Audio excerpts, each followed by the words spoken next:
Hello friends, today we are going to solve 25th problem of our tutorial series on dynamic programming, which is House Robber 2, and we will solve this problem in LeetCode. Just to reiterate that we have solved House Robber, the original problem, as our 10th problem in this series.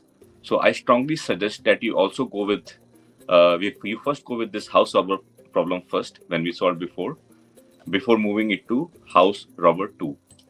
So let's discuss about the problem statement. So you are a professional robber planning to rob houses along a street. Each house has a certain amount of money stashed. So for example, these are the three houses given, and this is say house 1, house 2, and house 3. And each of them, the amount which is given here, the number which is given here, it is the amount of money stashed in each house. For example, house number 2 is having amount of 3, and house 1 is having amount of 2, so and so on, right? So for example, here in this one, there are 4 houses given with each number indicating the amount of money they have stashed it. Now all these houses are at this place are arranged in a circle. So this is important to understand. That's why they have marked it as bold, which means that the first house here as 2 and the last house as 2. The first and last houses are in circle, which means that the last house is also the neighbor of the first house. So it's actually a circular form, and this first house is a neighbor of or adjacent to the last house as well.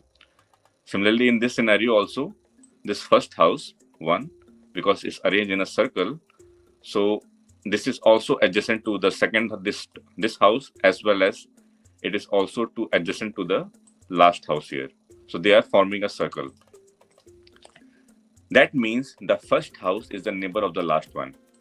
Meanwhile, adjacent houses have a security system connected, and it will automatically contact the police if 2 adjacent houses were broken into on the same night.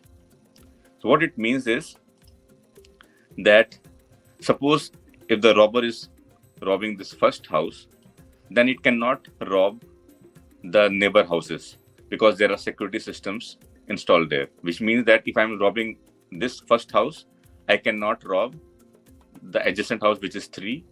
And because these houses are in circle, it also means that I cannot rob the last house because the last house is the neighbor to the first house.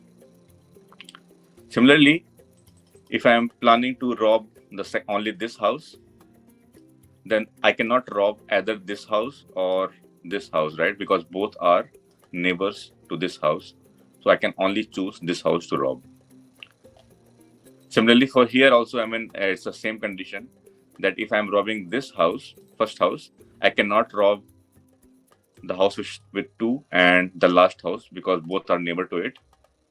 And if I'm planning to rob, say, house number 3, I can only rob this house, right? Because 2 and 1 both are neighbor to 3. So but if I'm planning to rob this house, I have only choice to rob the first house because this is only the one which is not the neighbor to 3. So this was all about the problem statement. In the next video, we will solve this problem using bottom-up dynamic programming approach. So see you all in the next video.